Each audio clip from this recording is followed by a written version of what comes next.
Hello, everybody. Welcome to Echo Underground. I am Shanique. This is Mike. And on this episode, oh shit, I already fucked it up. It's fine. One take. On this podcast, we talk about movies, music, and whatever else we feel like talking about. We're trying to do this new thing where we talk about it very legibly now. Since, whatever. But, I ain't going to jump into it. Let's not harp on that. I'm not harping. I'm just saying we're being a lot more legible and clearer to hear on our podcast. Anyway, so this episode is about the latest album by the rapper Royce the 5'9". And I guess he's most known for being in that group. Two groups. Bad Meets Evil with Eminem, and then Slaughterhouse with Joe Budden, Joel Ortiz, and there's like one other person. I'm sorry, I forgot your name. But yeah. And I think Bad Meets Evil was like from the 90s, and they came back for one album, and they had like one hit song and a hit album. It's called Lighters with Bruno Mars. Alright, so he has a new album called Book of Rhyme.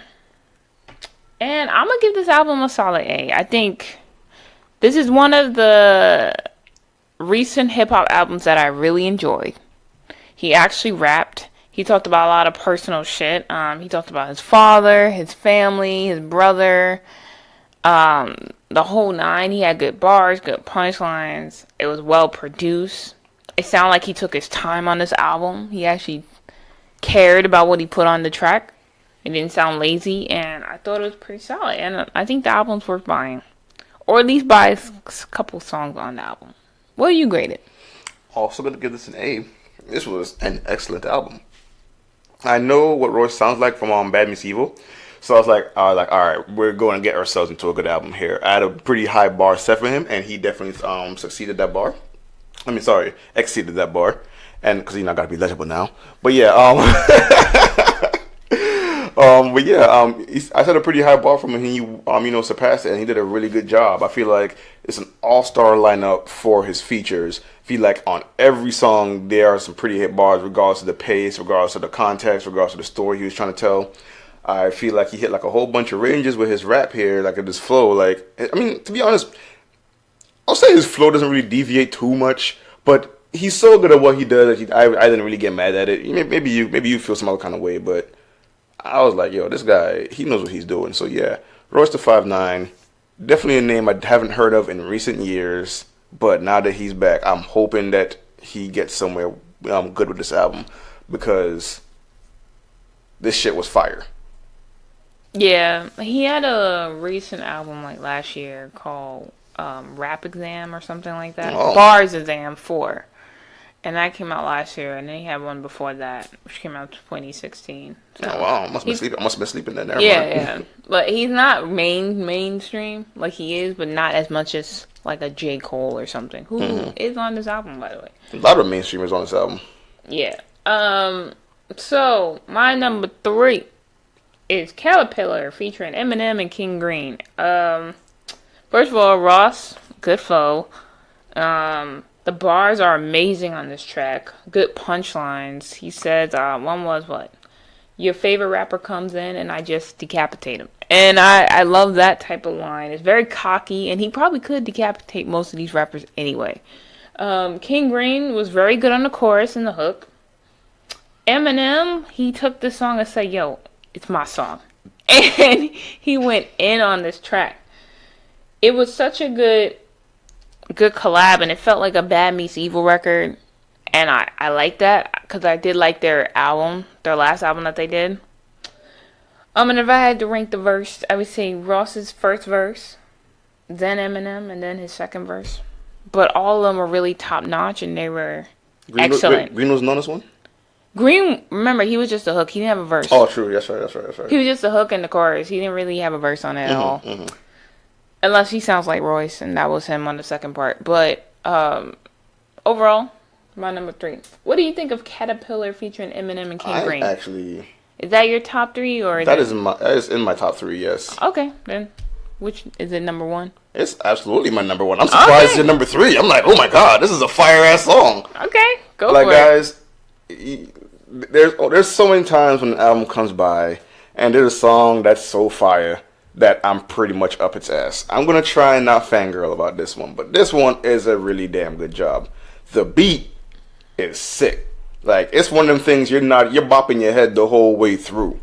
I will admit, Eminem didn't need to take over the whole song, but I'm not mad he did, because his part was fire. He didn't need to, but he gave it to us. He donated that to the song free of charge. Royce the 5'9", great. King Green, yeah, great. Don't even know who that is, but great. I was like, yo, these bars are sick. My brain had a hard time keeping up because I was busy saying, oh!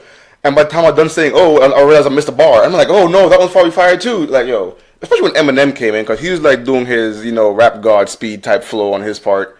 And I'm like, fuck it, yo, I can't keep up no more. It was really fucking fire. I will say, I don't know if it's this match to Shanique or not, but I will say it's better than the remix that came out on it with all they did was sub out Eminem for Logic.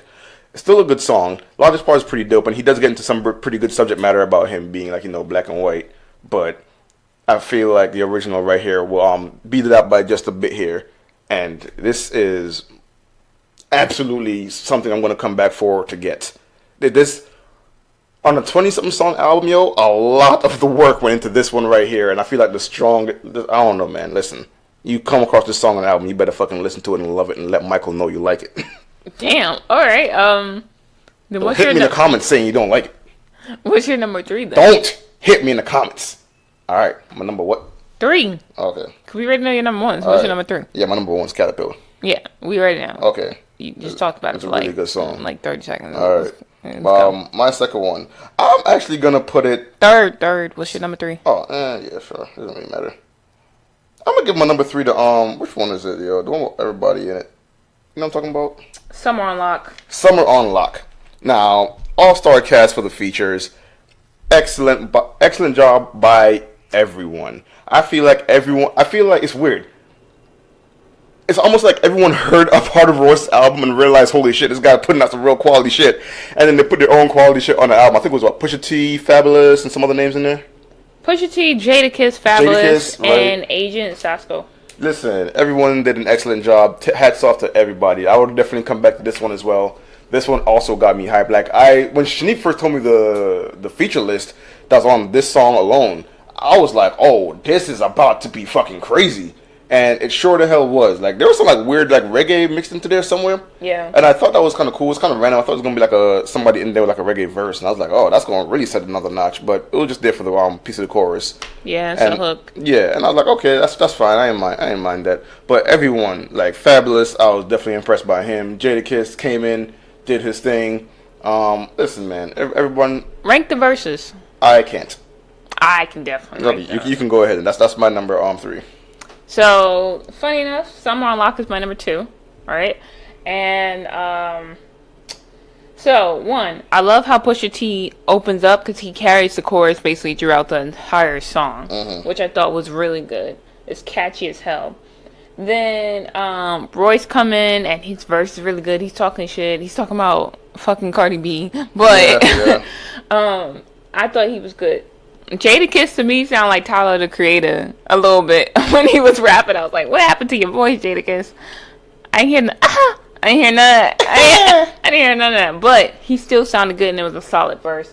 And then Fabulous comes in and bodies it, and I was like, "All right, now I can rank it." And so I put Fabulous to me had the best verse on the entire song. Then I put Royce, and then I put Jadakiss. Pusha T didn't really have a verse, but he did really good on the chorus, and it makes the song really catchy.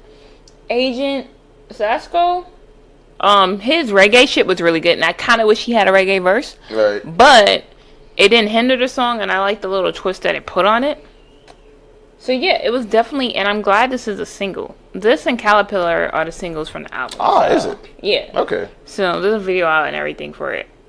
I'm pretty much impressed with this. So now, what's your number 2? My number 2 is going to go to the first song on the album, which is Woke. I feel like Woke was one of those things where, like, because I think there's an intro before this where, like, he kind of going into like a speech mode kind of thing. Yeah. But Woke, He wanted you to know that this album was gonna be fire, and the first impression he laid down was great. You know me, if y'all listen to this podcast, y'all know first song says a lot in my book.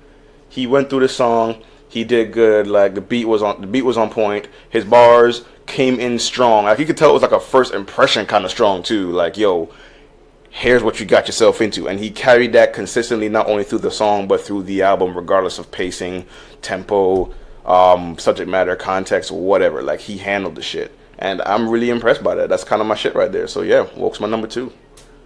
So Woke was good because you're right, the beat was solid. Like the beat was really good.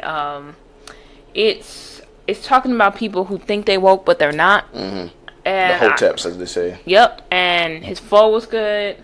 He had very good punchlines. I was like, oh, take the shot.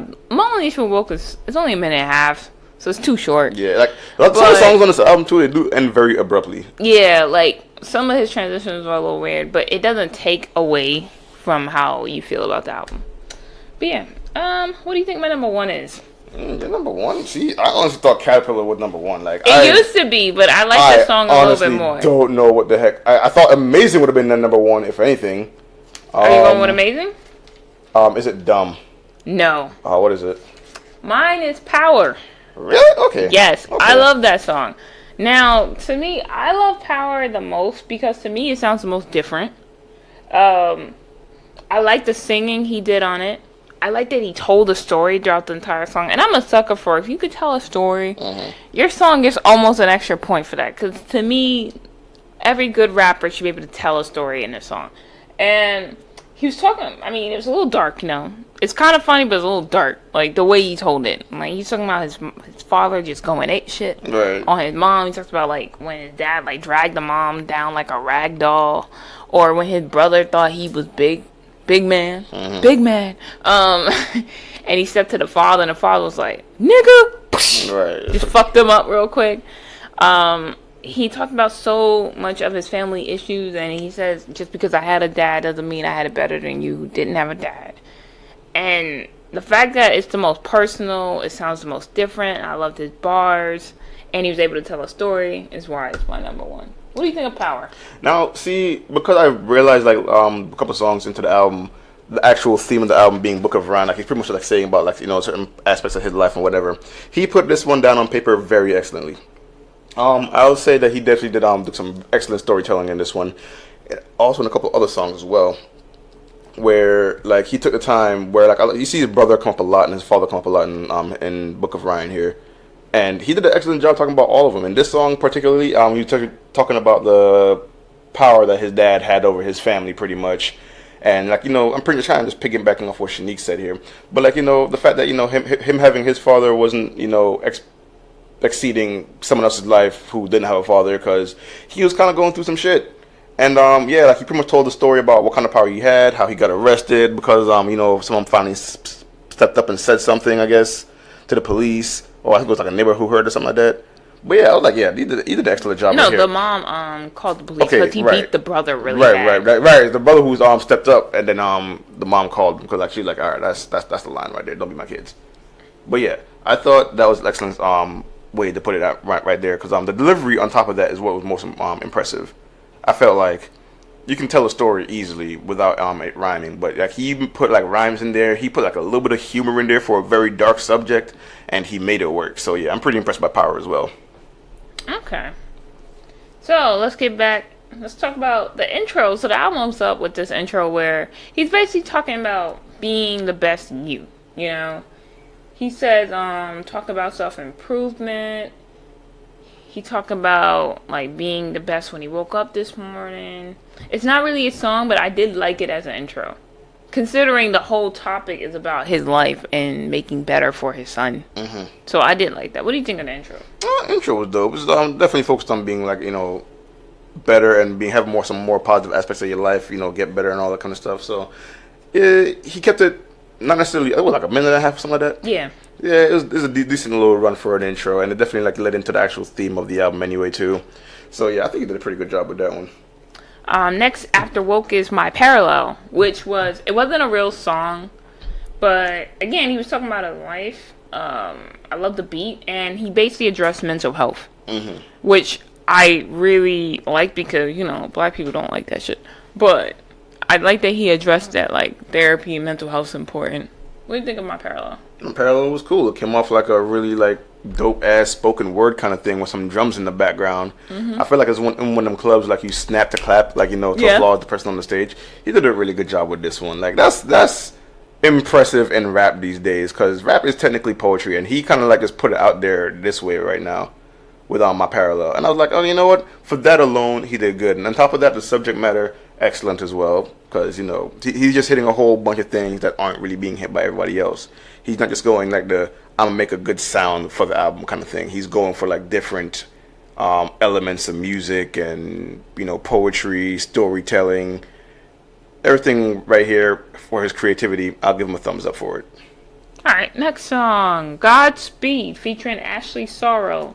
Ashley's voice is really good on this track.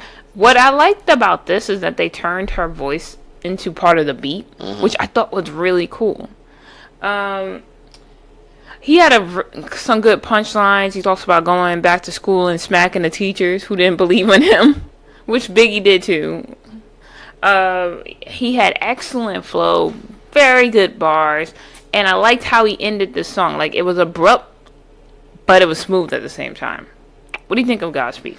Godspeed was cool. I thought that the slowness of the beat was definitely something that, like, did not change Royce's flow much. Like, it's definitely he has that kind of flow that can adapt to pretty much any kind of place he puts it in, and I felt like it pretty much meshed very well with the actual pace of the song and Ashley singing. It came across like him saying, "Hey, I came from point A from point A to point B, not necessarily fast, but I did it well, regardless of what everybody else thought was going to happen at the end of the day." And I feel like he handled it. Listen, man, this is one of them things where, like, the pace slowed down, and he did an impressive job with it. That's really what it comes down to. That's a good point. Next one is Dumb featuring a Boogie. I'm sorry, not a Boogie. Boogie. Sorry, I'm thinking of Boogie with the hoodie. Boogie's better than that guy. But, very good intro. Boogie was doing some Outkast shit. He sounded like he was miss of Andre 3000 and he's wishing the big boy and then back into Andre. But I did like him a lot. I would love to hear some more from that guy because he was excellent. Very good collab. The beat was awesome. Flow from both of them were good. The whole song is basically about criticizing the industry, which I really like, that he was talking about the fucked up part of the music industry. And really, I just thought Boogie was really impressive. When he first started, I was like, nigga, I don't really like your singing. But when he started his rapping and everything, I was like, oh, shit. Yeah, he sounds really good. So, what do you think of Dumb? I mean, I agree with everything you say, but one of the aspects I like a lot with this song, too, and it's not like it's the first time it's been done, but I do like the way they took their own way around having the word dumb fit into each other's bars, because dumb came at, like, a certain time interval throughout each verse, outside of the chorus. And, like, when the dumb came in, it's like a really, like, high-pitched kid voice saying it. And they found a way to, like, make their bar sync up with the word dumb. That way they didn't have to say it, and the child, I guess, is saying, I don't know what's going on there. But it just worked really well. And I was really impressed by that. Because I was like, oh, when's the dumb going to come in? I never saw it coming. Even though it's on a specific time interval, so it should be predictable. But I never saw it coming. But it worked pretty damn well regardless. Okay, next one. Who Are You? Which basically this is another one that's not really a song, but he's basically talking about his life. He talks about being born an addict, how his father's a piece of shit. And what's cool about this is that someone told him to, like, say what you want without blinking. And he basically, like, he didn't blink, and he asked his father, like, really tough questions. Like, oh, am I fucked up because you're fucked up and stuff like that. And then he blinked and he was talking to his son. His son was talking to him. And I thought that was really cool. I liked how they did that. What do you think of Who Are You? Who Are You was also really cool. Another little aspect of him showing some good storytelling here. I don't know. Like, I don't got nothing different from you to what to say about the song. It's really dope. I feel like people should, like, listen to this one and see that, you don't need all rap to go through an album to make it a good album. Like, this is some, like, stuff that gets inside of a guy's, like, life. Like, he's pretty much making his whole life an open book for you to read, and he's drawing parallels between his father and his son, and making sure he doesn't repeat the same mistakes. Felt like, maybe not being able to talk to him about certain things honestly or openly. Make sure his mistakes don't become the son's mistakes. Really good, really healthy, very positive. Next one, Cocaine. It starts off eerie as shit. Like, when it came in, I was like, huh? But, and it had some really high-pitched singing. It doesn't have a feature credit, so I'm assuming they just used a sample from somewhere. Cause damn sure ain't Ross singing that high. No. But Ross does sing on this track, and I actually like his rapping. Sometimes I hate it when rappers do that, but his sounded really good. And I like the hook that with the word cocaine. I thought that actually sounded pretty cool and kind of old school type rap. And overall, this song is basically, about his father's drug issues. So what do you think of Cocaine?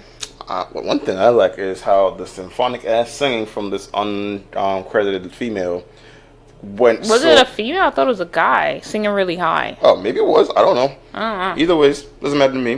Their singing was really good. I don't care who the hell you are, but your singing is really good. I wish I knew who you. I don't care who you are because clearly I don't know what your gender is, but I do wish I knew who it was at least. But you did very good. It worked very well with the hip hop beat because it did start off aiming for the singer's kind of beat, but then it ended up working for the hip hop. Because Royce came in, and he took over from there, and then his bars still worked with everything. So yeah, Cocaine worked out pretty well. Next one, Life is Fair, which is kind of funny because the whole point of the song would say life is not fair. But I did like that part. To me, the song just showcased that he could rap. Like, there wasn't much more to it. He was talking about some real shit, but it was really a song that showed like, yo, I could rap. You gonna hear me. He had a random skit with this girl being fake in the song, and she was like, "Hey, girl," and then as soon as she walked away, I can't stand that bitch. And some bitches be like that. Decent song. There were parts to me though that felt like it was random and not like smooth, but it wasn't distracting enough that I hated the song. What do you think of Life is Fair? Life is Fair was cool. I do like the piano beat, and I do like that the rapping was also synced with the piano beat. That was probably my favorite part. Like, the bars themselves for the flow was pretty simplistic, but like the fact that they synced it with the beat was what's more impressive to me. Because that beat being done on piano, I feel like classical instruments and rap, they go together well. I don't care if it's brass, strings, piano, percussions, I don't care. I feel like it's kind of a lost art because everyone's doing like, computer beats nowadays. And don't get me wrong, they can still sound good with computer beats. But I feel like if you really want to put some challenge in yourself, go get an actual person who's talented on an actual orchestral instrument and then put them together with your flow. Because that's what showcased itself for me on this song. Yeah. Next one, Pablo Boat featuring J. Cole. To me, J. Cole stole this song, which I don't mind because I thought Royce did enough on his other songs that I didn't mind that J. Cole, to me, was more of a standout.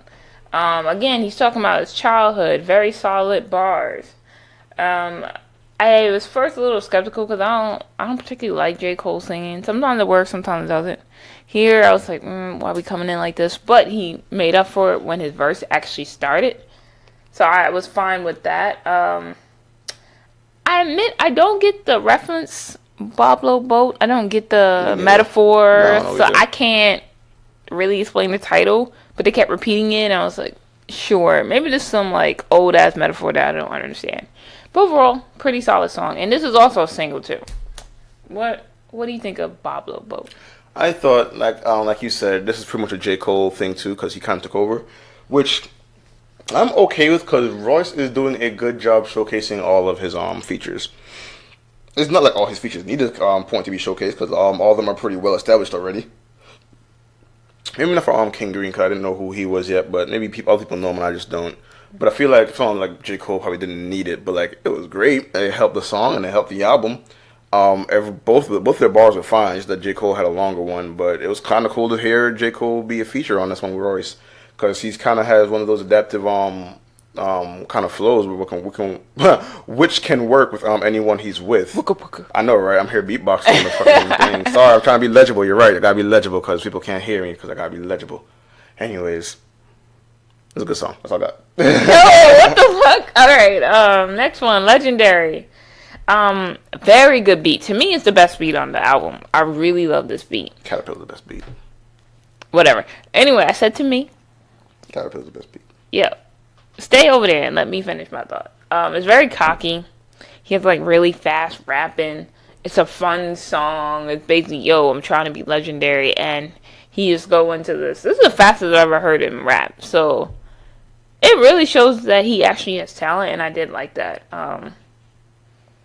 And there was some funny lines in here that made me laugh. But what do you think of Legendary? Legendary was cool. I will say that the pace definitely got picked up for this song as well. Yep.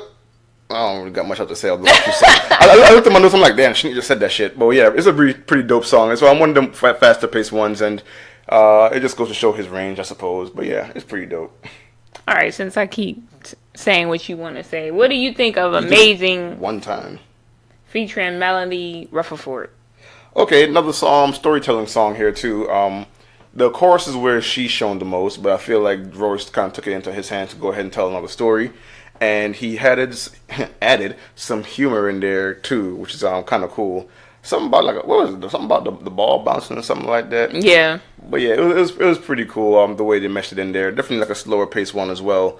But it didn't stop Royce from still putting his flow on it, still making the bars sound nice, still adding a couple of laughs and every couple of lines. So, because one thing he tries to make sure that no story comes out either boring or just like overly dark or anything like that. Like he's still trying to make sure like you're having fun with this album regardless of what's going on here. Like you can read someone's story and not be either bored to death or like just make yourself sad or some shit. Like it's just a guy trying to tell a story and still trying to entertain you at the same time. And you think he did a good job with this one. Okay. What first caught my attention about the song was the beat. It's a similar beat where you have like a kid singing something, kind of like how "Hard Knock Life" by Jay-Z. A very similar beat to that, and so I was like, all right, caught my attention. Again, it's classic storytelling, which Michael already mentioned, and Melanie, you sounded really good. I'm saying this like you listening, but you never know. She sounded amazing on the chorus. I really loved her voice. And he did this like talk rap thing that not everyone can pull off. It was different than his normal style, but it still worked for this song. Next thing, Outside, featuring Marsha Ambrose and Robert Glasper. I don't know what Robert did on this song. Maybe I missed it. I don't know what he did. Do you know? I can't say I did. Anyway, Marsha sounded really good. Royce sounded really good. It's a decent song, but it's not my favorite. It's probably the one I would say is my least favorite on the entire album. What do you think of Outside? I can comfortably say that I don't have a least favorite on this album. Only because this song kind of meshes well with Power, because he's pretty much rapping about the one-sided teachings about his dad. Like, his dad will teach him, like, one thing about, like, some aspect of life, but not teach about how to handle the consequences of it. But like it's just one of those interesting things that like goes back to his dad, and he's told another good story about it, because it kind of put it in like a two-part thing. For every line it was about a teaching from his dad, it was a line about like how he forgot to mention this like aspect of it that could like follow me up in the future, like the consequence of it, and it's one of those things that kind of helps with the fact that he has his own son, that to make sure that he covers all the bases with him in the future moving forward, because he's not trying to make sure that he's trying to make sure that his son doesn't follow his instructions to a T. Like, hey, if you want to drive, you hit the gas, but forget to say if you want to stop, you hit the brakes. Oh yeah, kind of one of those things. But yeah, I think it came off really nice. I thought it was a pretty sweet one too. But yeah, they did a good job with this one. I'm already in love with Royce's story. Ignore that. Next, I'm already in love with Royce's storytelling. Yeah, that was actually a really good metaphor. Netflix. But next, what did I have to say? Outside. Protecting Ryan. Protecting Ryan. Lord have mercy. Protecting Ryan was another story, and it's basically about his brother going a little ape shit. I really like the story, yeah. This is probably the best story on it because the way he told it. And short synopsis, he basically says, hey, I was playing basketball, and like this guy started shit, so I pushed him down, and I was going for his friend, and then my brother just popped in like Superman and going ape shit, and then he ended up in prison. He's like, yeah, but I was protecting you. Fuck your record deal, and now we're back. Basically what happened. He's like, I deal with a record every day because I was protecting Ryan. Apparently, throughout his life, he just never got the eye. Apparently, the brother, what's his name? I think it's Greg. He pretty much jumped in and I think like stabbed some guy like a lot. He cut him up. Yeah. And, he was doing it for his little brother. He wasn't, and, that's kind of the end result that he wanted everybody to understand. But I guess, like, he got looked at a different way, and, like, Ryan ended up doing all this great stuff with his life. And he's pretty much making this, like, a tribute to his brother Greg. Because, like, apparently throughout the whole time he was in prison and when he came out, no one ever, like, really grasped the gravity of what he was trying to do that day, Like, I think maybe he came off with just some kind of, like, violent-ass motherfucker who just stabbed some guy up. Like, no, he was doing this literally for his brother. I was protecting Ryan. That's literally something that they were trying to get across with this story. And I think he did a good job with it because he's like, I appreciate what you did for me, Greg. You did a good job protecting me. I'm going to take care of you now, all this kind of stuff. I'm like, it was a really sweet song. Yeah, and he basically said, like, yo, I wouldn't be here without you. Right. So I really like that. Next one, Strong Friend.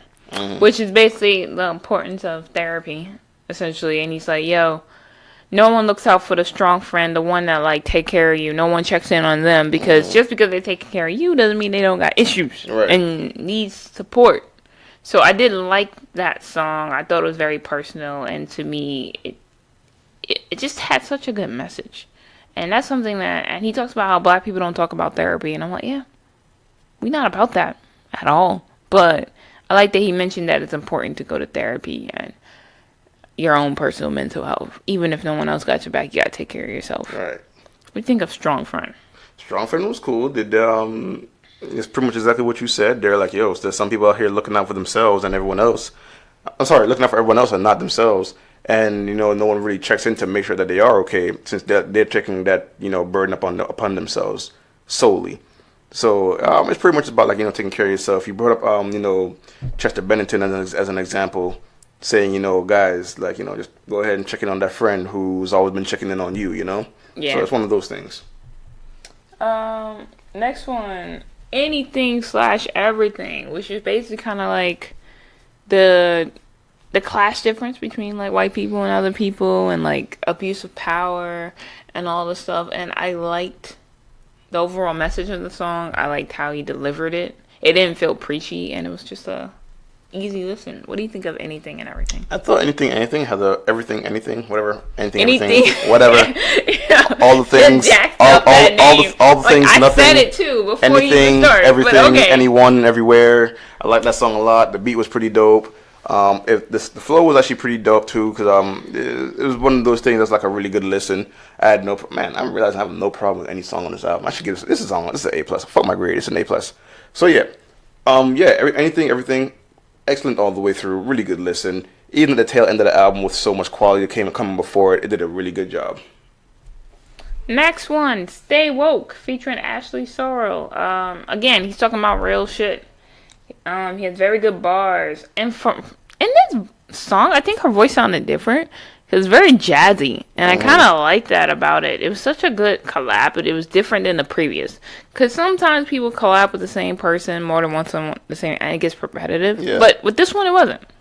It sounded like a completely different song, and it wasn't like a repeat of the first collab. So I did like it. What do you think of Stay Woke? Stay Woke was cool. I honestly thought it was something similar to the first one, but it has very fundamental differences. What's happening? I don't know. What was it with that boy? I was being legible. Anyways, it was pretty cool all the way through. I'm not really sure what else to say about it. It was like, she did a good job singing. He did a good job rapping. It's one of those things like, keep your eyes open because there's always something out there to learn. The beat itself, something he could work with his flow and his adaptability. Nothing wrong there. Like, the guy, he's excellent, man. I don't know what else to say. All right. He covered every basis anyway. First of the Month, featuring T-Pain and Travis Chandler. So first when I read this, I was like, where the hell has T-Pain been? And then I listened to it and I'm like, I see why. because he sounds like everyone else, or should I say everyone else sounds like him. So I don't know. It's almost like there's no room for him in a weird way. Right. And this was basically T-Pain's song. I don't remember Which was strange, right? I caught that. Yeah, but you know what? Again, Royce showed his skills on plenty of songs. So I'm okay with him giving this to mostly T-Pain. And it was solid. I kind of wish T-Pain would sing without auto-tune because he has an amazing voice. I wish he would do that. But neither here or there. And Travis, I don't know what you did, bro. I must have missed it. What do you think of First of the Month? First of the month was pretty much how excited you were to get paid, which I could like highly relate to. So I was like, hey, this is kind of cool, but like y'all already rich. Let me get there real quick. But yeah, it was cool. I was pretty much here for T-Pain's part. I was still not excited about the auto-tune overuse because it's like, hey, T-Pain, times have changed. You can drop that shit now. We already know you're talented without the shit. Go ahead and use that. But it was still fine. Like, he actually did drop a pretty solid verse on his own, which I was really excited to hear because I was like, oh, T-Pain's feature. They're probably just going to make him like a background voice. Nope, actually a whole verse for himself. He's not just there on the hook or something like that, you know? And he did a pretty solid job all the way through. I'll definitely say that T-Pain now is definitely like, you know, different from like the late 2000s T-Pain. So I still enjoyed what he had to offer, minus, you know, the auto-tune singing. You know what's weird? Chopped and screwed. Yeah, you know what? I wish he would do it more subtle, like he used to do. Like, you could tell he's using the auto-tune, but you could hear kind of sort of his real voice. So right. I wish he would do that more instead of what he's doing now. Right, when you're going full-on robot, right? Yeah, I wish he would do that. Last song, Caterpillar remix featuring Logic and King Green. I was torn because I feel like both Caterpillars have a different type of feel. Because they're also tackling different messages, too. So I was like, which part? I still would give it an Eminem, but only by a little bit. Right. But I did like a lot of what Logic did with his verse. I did like the funny parts of it. I liked his delivery. And just in general, I thought Logic did really well. You already said what you thought of Caterpillar remix. But I thought it was an interesting way to close the album with a remix of another album. I guess it's like a deluxe bonus, I guess. Maybe, yeah. I probably would have closed it with Stay Woke, but I still thought it was a pretty good song. I guess they knew that song, Caterpillar, was going to be fire. So like, let me give you one more dose of Caterpillar. Let me give you like a little encore, but I'm going to bring a special guest in or something like that. Which I actually don't mind. I'm actually really happy they brought that song back because I loved it the first time and I still loved it the second time. But that's just me, guys. Alright, also, I saw that there was an outro with Schoolboy Q, but it wasn't on Spotify, so whatever. We missed one song. That sounded like it would have been good, too. We missed one, but it's okay. Closing remarks, very good album, one of the best hip-hop albums that we listened to this year. Definitely. And Ross did a good thing. He had very good features. It's worth listening to. It's worth buying. Hell, if you don't want to buy, stream it, because those count too. Definitely worth it. What's your closing remarks? Excellent album. Probably definite candidate for front running the hip hop albums and albums in general for this year for me. I thought it was excellent all the way through. I definitely found a couple of favorite songs I'm definitely going to be returning to. Caterpillar is Fuego. I cannot complain with that. And Royce the 5'9", the name that I haven't really talked about in years since Bad Meets Evil, which apparently, thanks to Shanique, now I know that he has been still making music. I just been falling asleep on him. But the last couple of years has been weird for me anyway, with music anyway. Like, Shanique's really the only reason I've been listening to music this much on this podcast regardless. So now that my eyes are a little bit more woke, you know, I'm going to try to keep my eyes open for Royce the 5'9". He's putting out quality shit, guys, and y'all should check it out. This might be a little random, but Ross is putting out new music too. I haven't fully listened to his new song out though. Yeah, he puts out music blah blah blah blah blah blah blah blah blah. Legible. Russ puts out new music very often actually, and he might not release it in album form, but it's definitely out there. Okay, that's cool. That's cool. And y'all know it's my favorite from last year, so definitely. Well, up there my favorite. Kelly Clarkson, my favorite from last year, but still. Yeah, definitely.